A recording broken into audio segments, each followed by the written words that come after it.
Let me begin with a quote. I love this quote. The quote goes like this: "The science of biology has enormously expanded of late.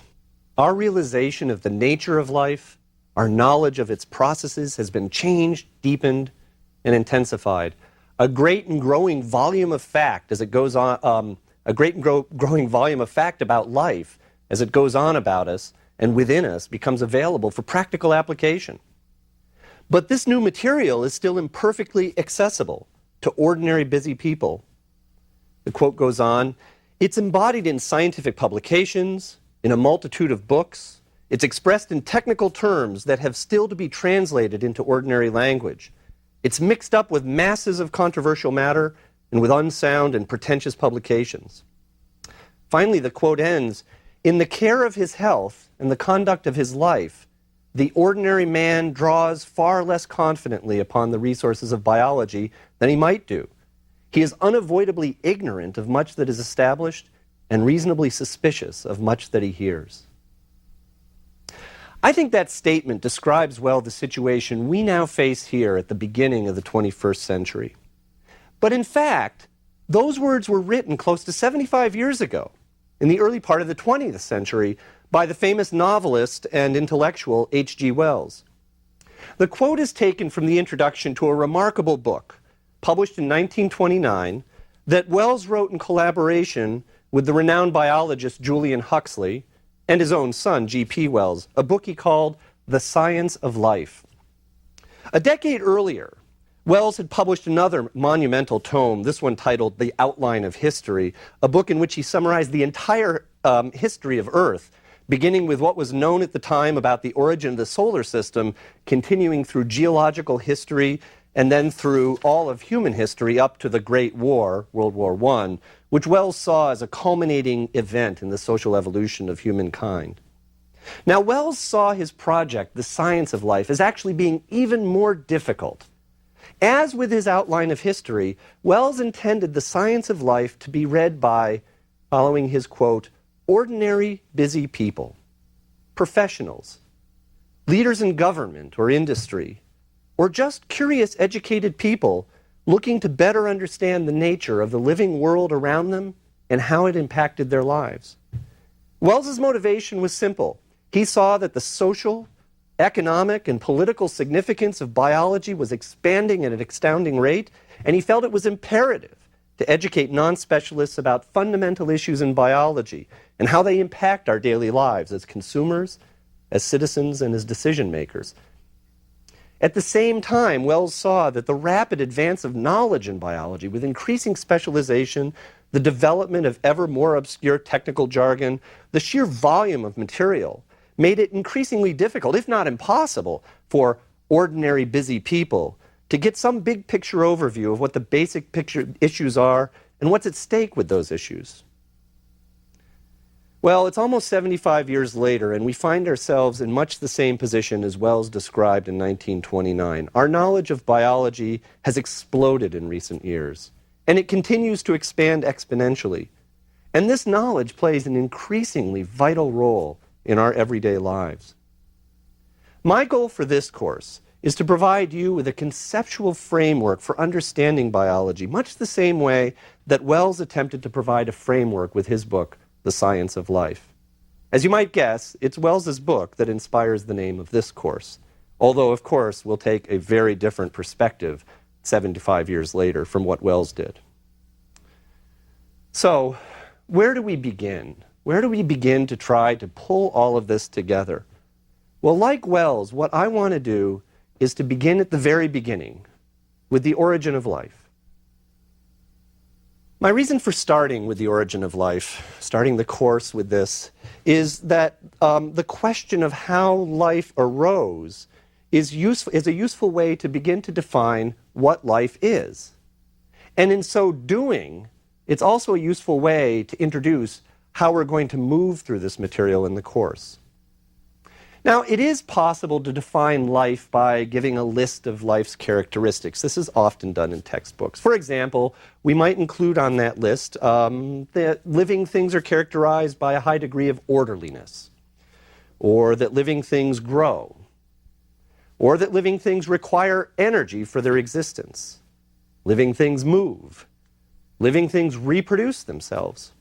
All of these are true, but this kind of list can be very misleading because each of these characteristics can be applied equally well to any number of things that we agree are not living. For example, crystals are extremely orderly. A flame requires energy for its existence. Wind moves.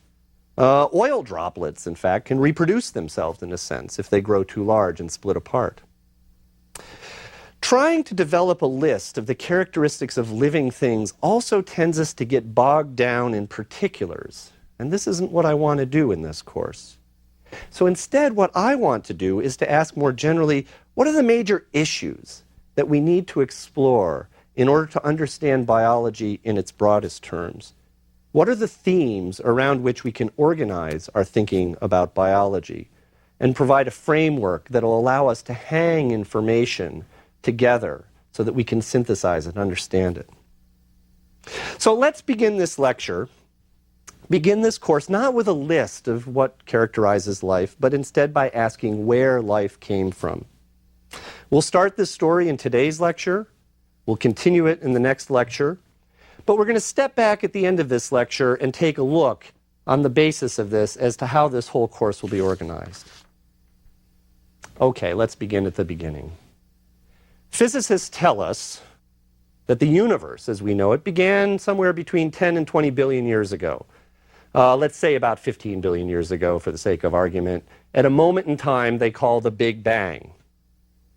Now, our own star is comparatively young. Estimates are that it formed about 5 billion years ago, more or less, about 10 billion years after the Big Bang. Now, as our solar system was forming, cosmic dust that was left over after the formation of our sun gradually got swept up and lumped together to form planets. Planetary scientists estimate that our own planet, the Earth, reached its present size.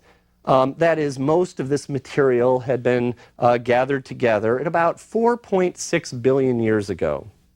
And that's generally taken as the age of the planet Earth. Now, from a biologist's point of view, the early planet Earth was a really miserable place. The way that the planet was formed, with ever larger and larger chunks of material slamming into it, created an enormous amount of heat, and when the planet was first formed, it was molten. Now, my point is that we know that when the planet was first formed, it was no place where one could even conceive of life existing. But less than a billion years later, by, say, 3.5 billion years ago, the fossil record clearly shows that Earth was teeming with life. This life was in the form of simple cells resembling the bacteria we see around us today. This is pretty fast work, especially when you consider that it probably took about 500 million years just for the crust of the Earth to form, for the Earth to cool enough to actually have rocks and an atmosphere. In fact, some scientists now argue, again based on fossil evidence, that life might have been present on Earth even earlier, as early as 4 billion years ago. Thus, my point is that somehow life appeared on the planet almost as soon as it was possible to do so. As soon as there were rocks to record the existence of life, we find evidence that life is there. So where did these organisms come from? Where did these single-celled organisms come from? Most biologists now think that life originated on the early Earth from non-living materials, the materials that were present there at the time of its formation, and that all of the diverse forms of life we see around us today have arisen from some common, primitive, single original living entity. That's a pretty profound idea, I think. There are alternatives to this account. Many religious faiths, of course, hold that life was bestowed on the planet, on the non-living world, by the work of a deity. Another alternative, one that's been suggested repeatedly over the years by a number of scientists, is called the panspermia hypothesis, which suggests that actually the first life on Earth came from somewhere else in space. But both of these alternatives, in different ways, nonetheless beg the question of how living matter could arise from non-living matter. And that brings our first question into focus. What's the minimal difference between living and non-living materials? I would argue that the most fundamental, the most essential difference has to do with chemistry.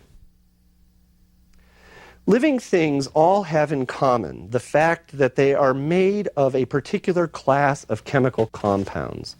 These are compounds that are built around the unique chemical properties of the element carbon. These kinds of compounds are called organic compounds. They're called that because they are uniquely associated with living organic things. So let me give you a little background about organic compounds. What I want to do is I just want to introduce the major kinds of organic compounds to you now, because we're going to be using these terms throughout this lecture and, of course, the whole course. There are only 4 kinds of organic compounds, broadly speaking. The first kind are amino acids. These are the things that make up protein, which we're all familiar with. The second kind of organic compound are the nucleic acids. These nucleic acids are DNA and RNA and a number of others, but DNA and RNA are the ones that we've all heard about. The third class of organic compounds are the carbohydrates. And of course, we've all heard of this. These are what we commonly call sugars or starches. In fact, other carbohydrates are cellulose, the stuff that wood is made out of. Finally, the last general class of organic compound are the lipids. Now, lipids are what we commonly call fats in many cases, but actually lipids can take on a number of different forms. So, for example, steroid hormones, steroids that athletes or others may take or that we produce ourselves, are a kind of lipid. I wanted to introduce these. Now, we're not going to talk in any detail about those compounds right now. We're going to later in the course, as it becomes important for us to understand something, talk in more detail about each of those. But I wanted to give you that list because the point that we have to address now is, how did any of these kinds of organic compounds arise from inorganic, non-living compounds? The stuff that makes up rocks and air and water and everything that was non-living and that was found on the planet when it was first formed. Now, suffice it to say that these organic compounds have particular and actually quite sophisticated chemical properties that are unique to them, that are actually quite different from the chemical properties of inorganic compounds. There's only one property that's worth noting at this point, and that is that the complex organic compounds that we find on the planet today, the stuff we're made of, is generally only produced through the action of living things. Another way to put this is that the creation of new organic matter depends on the existence of existing organic matter. You can't make more organic compounds unless you've got organic compounds to make them. We can be quite confident, given what we know about how the planet was formed, that the early Earth was entirely inorganic. A number of compounds, actually, heavy metals and a number of other inorganic compounds that have been identified.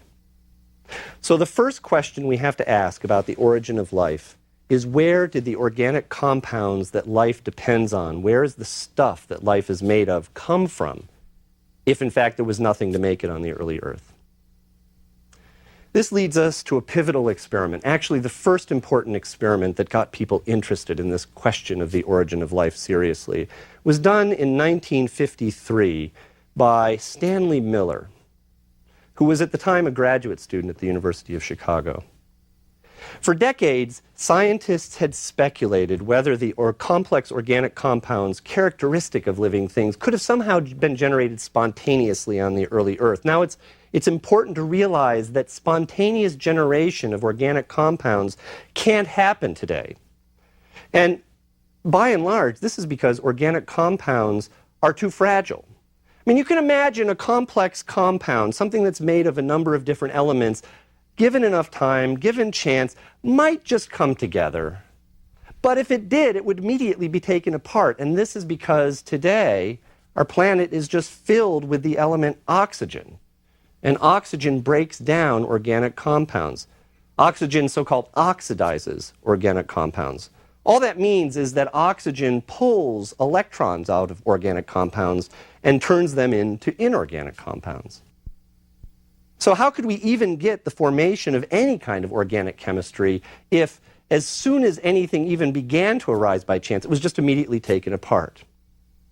Well, earlier in the 20th century, two scientists, Alexander Oparin, who was a Russian, and J.B.S. Haldane, a British biologist, independently suggested that the early Earth actually did not have much or any oxygen. Oxygen is all around us now in the atmosphere. But they suggested that when the planet was first formed, the first atmosphere that developed was entirely composed of just a few gases: hydrogen, methane, ammonia, and water vapor. This would be like the atmospheres of some of the outer planets that have been described, or the moons of the outer planets. And so Oparin and Haldane independently suggested that the problem of spontaneous generation of organic compounds probably wasn't as big a deal because the early Earth didn't have an oxidizing atmosphere. So to test this hypothesis, what Miller did was set out to reproduce the conditions presumed to exist on the early Earth before life had arisen, and to see if he could get the spontaneous production of complex organic compounds. Now, Miller's experiment was set up this way. He had two flasks connected by a series of glass tubes. He had a lower flask in which he put water, and he heated this water gently with a little flame, a Bunsen burner underneath it. That heat would cause the water to evaporate, creating water vapor, which would circulate up into a higher flask. Now, in the higher flask, in the upper flask, Miller also added a number of other gases. He created an atmosphere of the early Earth consisting of hydrogen, methane, ammonia, and water vapor, just as Haldane and Oparin had suggested. Now, Miller additionally exposed the gases in this upper chamber to a lot of energy by putting two electrodes in that chamber that would create electrical sparks. His idea here, he knew that you needed energy to create any kind of compound, certainly organic compounds. And so the idea here was that this sparking mimicked the lightning that would happen on the early Earth. There's a lot of volcanism on the early Earth. There was a lot of UV radiation. So presumably there was a lot of energy, and what Miller did was use these sparks to create kind of a lightning. Well, this is actually a pretty simple experiment, and you can almost do this in your own house. All of these materials are easily available. You could make the flasks, and you could replicate Miller's experimental results, which were spectacular. In only a couple of days, he found he could synthesize a whole range of different organic compounds, including some very complex ones like amino acids. Well, the scientific community immediately set out to replicate this. Many people replicated the experiment, and it quickly became clear that depending on the starting conditions, that is, depending on what recipe of gases you would put in that upper chamber and so forth, it was possible to spontaneously, without any pre-existing complex organic molecules, or what we might say abiotically, produce all of the amino acids that are normally found in living material, a whole range of complex carbohydrates and lipids, and most intriguingly of all, you can create nucleotides, which are the building block molecules that form the backbone of nucleic acids, DNA and RNA. The implication of Miller's experiment then, and those that followed, was that there appeared to be no trouble at all for complex organic compounds to rise spontaneously on the inorganic early Earth. And this is a first stepping stone to the origin of life from non-living matter. Now, on the other hand, we have to put this into perspective. As exciting as this result was, the organic compounds that Miller created were still relatively simple compared to the stuff that we're made out of. So what I want to do now is to ask, what else do we need, at a minimum, to get something from non-living material that we would call living? Well, for one thing, we have to take our synthesis of organic compounds even farther, beyond these organic building blocks, to get the very extremely complex molecules that living systems are really made of, things like proteins, DNA, and so forth. More importantly, we need three additional things to happen. even if we get all of the stuff that we're made of, we have to have some way of reliably making more of it. In other words, we have to have a way of storing and retrieving information about the structure of these biologically important molecules, because we can't rely on random chemical processes to produce more of them. We, organisms, can't rely on that. Second, living things need to have these biological molecules somehow aggregated and organized on a higher level. I mean, the stuff that life is made of are these complex molecules, but they don't just get all jumbled together. Instead, they're organized at levels of scales and in particular packages. So we need to figure out how these packages could start to get put together. To do that, we have to understand how order is developed, how it can be maintained by an aggregate of molecules. And the third thing that living things need to develop is a more reliable way to gain access to energy and to use that energy.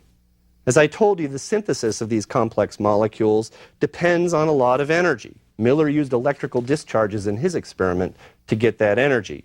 Living things can't depend on lightning or volcanoes or anything like that to power themselves. Now, we're going to pick up on the question of the origin of life in the next lecture, and specifically start talking about how we can get more complex organic molecules. But what I want to do for the remainder of this lecture is describe what we're going to do across the whole series of lectures to you in the context of these properties of life, these general properties of life that I've just described. Typically, a first university course in biology would take the following approach. It would start by talking about chemistry, basic chemistry background, building up to organic chemistry, and then it would move progressively to bigger and bigger things. After we talked about molecules, we might talk about cells. After we talked about cells, we'll talk about how cells come together to form tissues, organs, organisms. We'll look at how organisms form groups and populations, communities of species, and so forth, on to the really big stuff like ecosystems. We're going to talk explicitly about that hierarchy of biology in the third lecture of the course. And it's a fine way to organize a lot of details, but it makes it difficult to focus on the broader unifying principles of biology that I think are more useful for providing an appreciation of the subject. So in order to better draw out these principles, what I've done is to organize this course in a fundamentally different way, dividing it into 3 sections, each centered on one of the main conceptual themes I just listed. The first segment of the course is about information and evolution. Now, I've added evolution to the title of this section because, as we'll see, the concept of information in biology is inextricably linked to the way that information changes over time, which is what evolution is all about. We're going to, in this section of the course, begin by looking at information-bearing molecules, how they store information, how they take that information and move it to useful forms as they build more molecules.